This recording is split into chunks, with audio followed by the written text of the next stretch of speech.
Hello, my name is Mark Huston, and I'm a director for the Grain Farmers of Ontario, and more importantly, a corn farmer. I'm here today to share the story of my life as an Ontario corn farmer, and over the few minutes we have, I'll introduce you to some of my family, some history of our farm, growing corn for whiskey, and some of our quality assurance measures. Why me?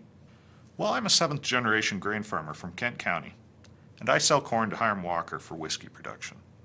My wife Alicia and I live on the home farm. My full-time job is farming, and Alicia is a teacher. As many farmers do, in our slower season I get involved in my community, and one of my big tasks is working with GFO to ensure our 28,000 grain farmers are fully supported through marketing, research, government relations, and communications initiatives. So a little bit about the history of my farm. These photos are from the 40s and 50s and show my grandfather Mervin Huston and his family. These are some of the oldest photos I have, but the history of our farm dates to the beginning of the 1800s. The land we own was initially given to Captain Charles Stewart for his service in the War of 1812. If you visit Old Fort Amherstburg, you'll see his uniform still on display. My ancestor, Reverend John Huston, immigrated in the 1800s from Ireland. He worked as a saddleback preacher for several years, and then in 1830 purchased the farm from Captain Charles Stewart. In the early 1900s, when Prohibition hit, most of the liquor exported was made around our region in Essex and Kent counties. Because we were corn growers, it's very possible that our corn was used for whiskey production during that time as well. I suppose that links me a little to the speakeasies. Ha ha ha ha.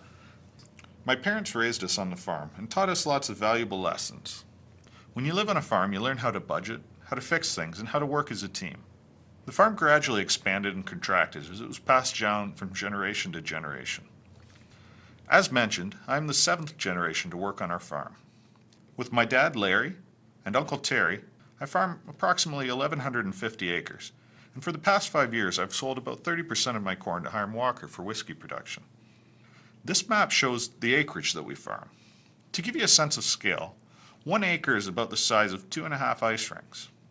These plots total approximately 1,150 acres, so that's close to 3,000 ice rinks.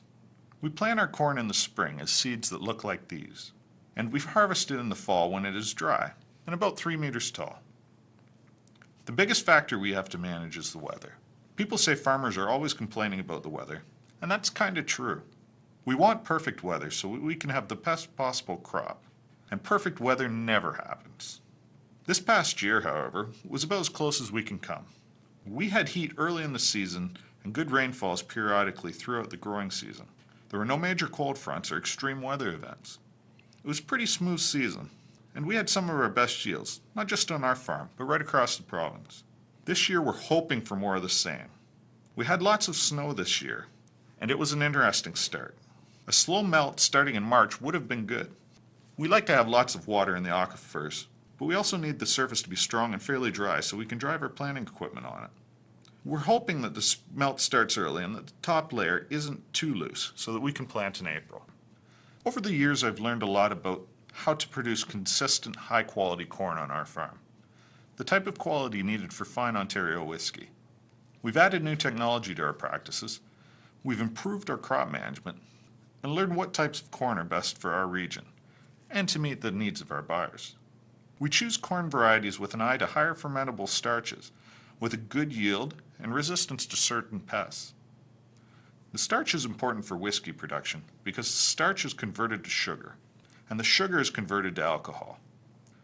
Yield is important to farmers because the higher the yield, the more crop we have to sell. And pest resistance is also critical because it relates directly to both quality and yield.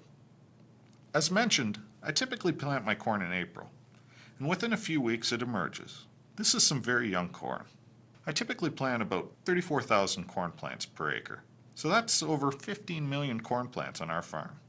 Each plant produces 1 mature cob, and if we're lucky we might get 2 mature cobs, but we don't expect that.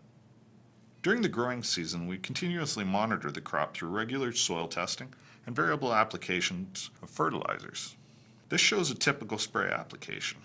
The seed we use is pre-treated for insect issues, so on our farm we only spray herbicides and if needed fungicides. The herbicides are sprayed right after the seeds are planted and again at the 3 to 4 leaf stage. The herbicide treatment helps make a strong root system, and therefore a healthier plant. We have great monitoring tools to help us spray accurately. This is the view from inside a tractor, and that GPS type unit is actually a spray measurement system. It monitors each spray nozzle and level, just to give you a sense of how little herbicides we actually use. 1 liter of herbicide is diluted with about 50 liters of water, and that will treat a whole acre. And I like to talk about machines. Our combine is also a favorite of mine. The combine is what we use to harvest the corn. You can see these big teeth. They essentially pull the stalk down and pop the ear of corn off the stalk. The cob then travels through the combine, and kernels are removed and separated from cobs. Our combine also incorporates a yield monitor that tells me how much corn I'm harvesting per plant as I drive through the field. It looks similar to the spray monitor, but it tells me how many bushels I'm yielding as I harvest the crop. Each cob of corn has on average about 800 kernels on it. My combine also has moisture monitors to tell me how dry my corn is. Hiram Walker requires corn have less than 14% moisture. Usually my corn has less than 25% when I harvest it, and then I use a big dryer to pull some more moisture out of it. The dryer we use uses as little heat as possible to maintain the integrity of the kernels. Too much heat can cause damage, like cracks, so we're very careful to have the best kernels possible for whiskey. The last part of our combine that is important to the whiskey buyers is that it is fitted with screens on most augers which allow the seeds of weeds or damaged kernels to fall out. This keeps the corn that goes into the bin much cleaner. When Hiram Walker is buying corn, they want it to be free of foreign material. This type of machinery is pretty common now across the province. On our farm, as with other Ontario farmers, we have implemented some elements of traceability to the varieties of corn that we grow.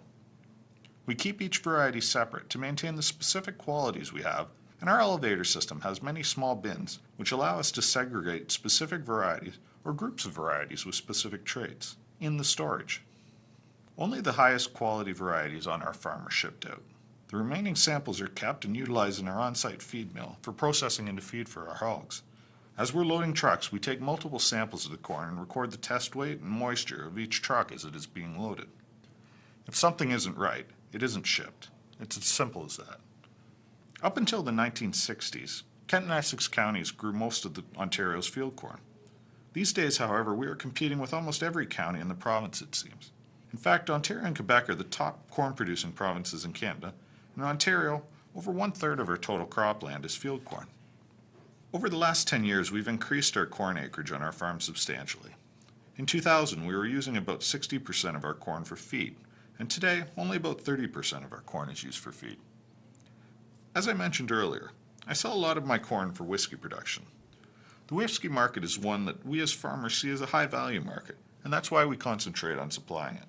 The quality required for whiskey is always on our minds, especially when drinking it. But in all seriousness, for us this is our livelihood, and the Ontario whiskey industry is a key part of our success. It's a part of our family, a part of our history, and certainly a part of our future.